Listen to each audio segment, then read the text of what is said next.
Rat facts: the Mig-15. In the years following the end of World War II, the OKB-155 developed the Mig-9 as its first turbojet fighter.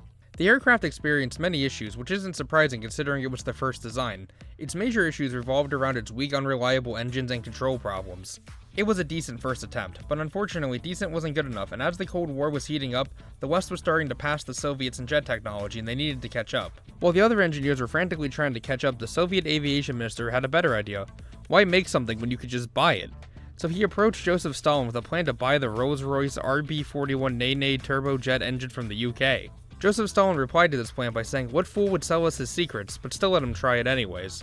What Joseph Stalin underestimated was at the time the UK wanted to try to improve relations with Russia and saw the technology trade as a good diplomatic move. They would not only provide technical information but also license manufacturing of the engines. With the new engines, the OKB-155 would get to work experimenting with new fighter jet designs. They would experiment with new wing and tailpipe configurations which led to speeds previous Soviet jets could not achieve. However, some Western analysts noticed that the new design kind of looked like the TA-183.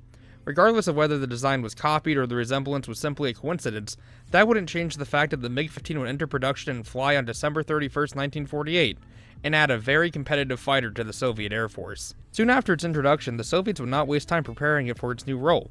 Pilots would conduct mock interceptions of captured US B-29s and Soviet Tu-4s. The Mig-15 would prove very effective during these tests, and its cannons were fitted into a simple pack that could be removed from the bottom of the nose for servicing and reloading, allowing the jet to be quickly rearmed to theoretically let jets land, swap packs, refuel, and take off. And its rugged design and absence of fuel tanks in the wings made it very difficult for jets armed with the M2 Browning machine guns to shoot down and often required multiple hits. The Mig-15's most famous role would be during the Korean War. At the start, the North Korean People's Air Force would only be equipped with World War II vintage IL-10s, Yak-9Ps, and other assorted transport and trainer aircraft. At this point, the Mig-15 was introduced into the war, except how exactly it entered the war is still a bit debated to this day. Initially, the presence of the Mig-15 was not really felt. They would remain close to their bases and their use would be a bit restricted, but soon their range would be extended and they would operate in the area known as Mig Alley. This area would prove very troublesome to most UN straight-wing jets. The only close contemporary would be the F-86 Sabre, and that was being hamstrung by the close proximity to China, providing a politically restrictive area the MiGs could run to. It would be in these battles that some of the MiGs' weakness would show, however.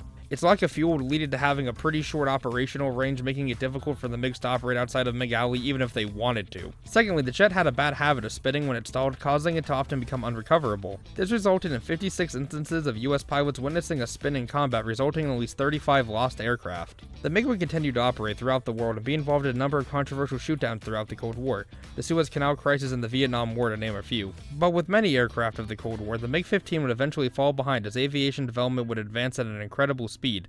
Newer, faster, smarter, and better aircraft would eventually turn this once formidable predator into a museum piece of aviation development history.